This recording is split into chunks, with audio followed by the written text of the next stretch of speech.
नमस्कार, दैनिक shift time में आप सभी का बहुत बहुत स्वागत है। एक चौंका देने वाला मामला जो सांबा से सामने आया है। आखिर भरोसा करें तो किस पर करें। जो भी बहन बेटियों वाले हैं ये खबर ज़रूर सुनिए और सतर्क और सावधान रहिएगा। ना जाने आपके ही घर में जो आने जाने वाले व्यक्ति हैं उन्हीं के आपकी घर की बहन बेटी पर गंदी नज़र हो और मौका पाकर उन्हें बनाए अपनी हवस का शिकार। पूरी खबर क्या आपको बताना चाहेंगे। पिता का ही दोस्त बनाता रहा उस नाबालग बच्ची को हवस का शिकार। बताना चाहेंगे मानसिक और शारीरिक तौर पीड़ित हुई वो बच्ची। पूरी खबर आपके समक्ष रखना चाहेंगे। बताना चाहेंगे सांबा जिला की पुलिस ने एक 15 साल की नाबालिग को इंसाफ दिलाया। सिडको पुलिस ने पीड़ित नाबालिग को चौकी में घर जैसा माहौल दिया। करीब 5 घंटों तक नाबालिग को काउंसलिंग की और साथ ही साथ उसकी चौकी में हर चीज़, हर सुविधा दी, खाने पीने की सामान जो है बच्चों को जो पसंद होता है वो प्रदान करवाया, जिससे कि उसे एक प्रकार से एहसास करवाया गया कि वह अपने घर जैसी जगह पर ही है। उसके बाद बच्ची ने पुलिस को पूरी आपबीती बताई, किस तरह से उस बच्ची पर अत्याचार हुआ, किस तरह से उसके साथ दुष्कर्म किया गया, किस तरह से उसे मानसिक और यानी कि शारीरिक प्रताड़ना का शिकार होना पड़ा।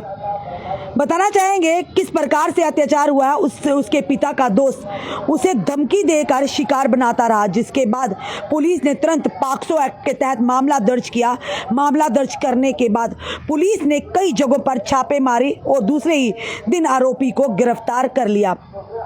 ये नाबालिग मानसिक तथा शारीरिक तौर पर प्रताड़ित हो रही थी, जिसके बारे में वह किसी को बता भी नहीं पा रही थी, क्योंकि उसके दिल में आरोपी ने डर को बिठा रखा था। साथ ही साथ इस मामले को हल करने के लिए सांबा जिले के एसएसपी यानी कि विनय कुमार जी की अगुवाई में पूरी टीम ने काम किया। जानकारी के अनुसार सांबा जिला की सिडको पुलिस को एक शिकायत मिली, जिसमें एक 15 वर्षीय नाबालिग को शिकार बनाया गया था और साथ ही साथ शिकार बनाने वाला कोई और नहीं बल्कि उसी के पिता का एक दोस्त था, जिसने नाबालिग को शारीरिक तथा मानसिक दोनों तौर पर प्रताड़ित हुई थी। नाबालिग काफ़ी सहमी हुई थी, इसीलिए चौकी अफसर सिडको पीएसआई दीपक जलोत्रा ने सबसे पहले नाबालिग को यानी चौकी के पूरा परिवार जैसा माहौल प्रदान किया और वहीं कर उसके साथ पुलिस ने काफ़ी समय बिताया। इस दौरान धीरे धीरे पूरे मामले का पता लगा लिया गया। उसे नाबालिग ने बताया कि उसके पिता का दोस्त आरोपी, जिसका नाम मिथुन निवासी बिहार, जो कि इन दिनों सिडको में रहता है, वह उसे लगातार शिकार बनाता रहा। सबसे पहले आरोपी ने उसे पैसे देने शुरू किए थे। पिता का दोस्त होने के नाते वह घर पर आता था, उसे खर्च के लिए 10-5 रुपए भी देता था। उसके बाद उसके साथ छेड़खानी शुरू करता था। वहीं पर फिर उसके शिकार बनाने लगा। जब उसने विरोध किया तो उसने धमकाया दिया था कि अगर वह किसी को भी इस बारे में बताएगी तो उसके परिजनों को जान से मार देगा, उसका कोई कुछ नहीं बिगाड़ सकता। इस बात से नाबालिग काफ़ी डरी और सहमी हुई थी, क्योंकि इस बच्ची के पिता की पहले ही मौत हो गई थी, उसकी माँ ने दूसरी शादी की हुई थी। एक रात जब आरोपी नाबालिग के घर में घुसकर उसे शिकार बनाकर वापस जा रहा था तो उसकी माता पिता ने यानी कि देख लिया, जिसके बाद मामले का पूरा पता चला। फिर मामला चौकी में पहुंचा, उसके बाद ही खुलासा हुआ और इस नन्ही बच्ची को, इस मासूम को अल्टीमेटली इंसाफ मिला। बताना चाहेंगे परिजनों को सतर्क रहने के लिए यानी कि परिजनों को करना होगा बच्चों को जागरूक, यानी अपनी घर की बच्चियों को, बहन बेटियों को जागरूक करना होगा। ये एसएसपी सांबा जो है विनय कुमार शर्मा जी की तरफ से हिदायत है। लोगों को अपने बच्चों को जागरूक करना होगा, उन्हें बैड टच तथा गुड टच के फ़र्क के बारे में समझाना होगा, ताकि कोई भी बच्ची अत्याचार को सहन ना कर सके। जम्मू संभाग के थानों में परिवार जैसा माहौल देखने को मिल रहा है।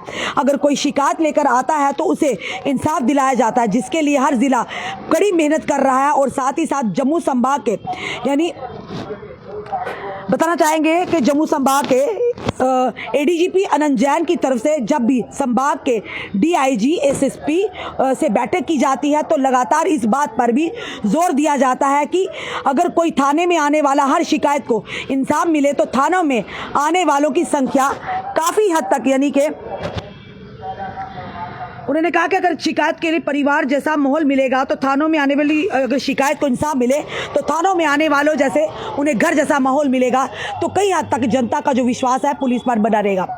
ये सांबा जिला से जो खबर आ रही है एक बड़ी दुखद खबर है, एक बड़ी चौंका देने वाली खबर है।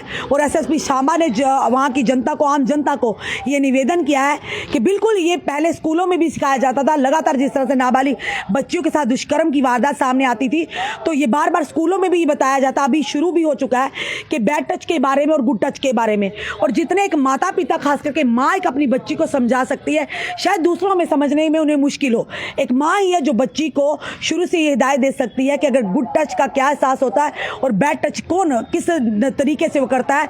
तो इन सारी चीज़ों से बच्ची को शुरू से ही जागरूक रखना बड़ा ही अनिवार्य है। अगर वो बच्ची भी जागरूक होती, जब उस दरिंदे ने, उसके पिता के दोस्त ने जब उस पर गंदी नज़र डाली थी, उससे छेड़खानी की थी, तो शायद वो बच्ची उसी तुरंत उसे बैड टच का एहसास होता तो अपनी माँ से ये बात बताती, तो शायद उस बच्ची के साथ इस तरह का शारीरिक और मानसिक वो प्रताड़ित ना होती। फिलहाल पुलिस ने उस आरोपी को दबोच लिया है। सांबा पुलिस की, जिसकी जो इस केस की नेतृत्व करते हैं एसएसपी सांबा, जो कि विनय शर्मा जी हैं, और उनकी टीम को श्रेय जाता है जिन्होंने तुरंत कुछ ही घंटों के अंदर उस बच्ची से पूरा हर चीज़ उसे गुला ली, क्योंकि बच्ची डरी हुई थी, सहमी हुई थी, उसे डराया गया था, धमकाया गया था। और जब पुलिस स्टेशन में उसे बुलाया गया और बच्ची को पूरा घर जैसा माहौल हुआ, तो बच्ची का विश्वास हो गया कि मैं अपने ही परिवार के लोगों में, और उसके बाद बच्ची ने अपनी पूरी आप बीती बताई। इसीलिए ये खबर हम आप तक ला रहे हैं कि जनता जो है सतर्क हो जाइए, सावधान हो जाइए। किसी पर भरोसा करने आज दुनिया लायक नहीं है। नहीं पता आपको कि कौन आपके घर में आ रहा है और वो आपकी बहन बेटी पर किस तरह से गंदी नज़र रख रहा है, आपको शायद उसकी भनक भी ना होगी। तो इसीलिए हमें अपनी बच्चियों को गुड टच और बैड टच के बारे में बचपन से ही समझाना चाहिए, और वहीं पर अपने बेटों को भी ये शुरू से बचपन से हिदायत देनी चाहिए कि किसी भी बहन बेटी पर गंदी नज़र रखने का अंजाम क्या होता है। फिलहाल आपका क्या कहना है ज़रूर कमेंट बॉक्स में कमेंट कीजिएगा, और इस वीडियो को ज़्यादा से शेयर कीजिएगा ताकि वीडियो हर एक तक पहुंचे जिनके घर में भी बहन बेटियां हैं, वो भी सतर्क और सावधान हो जाएं। जुड़े रहिए ऐसे हमारे साथ अगले अपडेट के लिए। जय हिंद, जय भारत।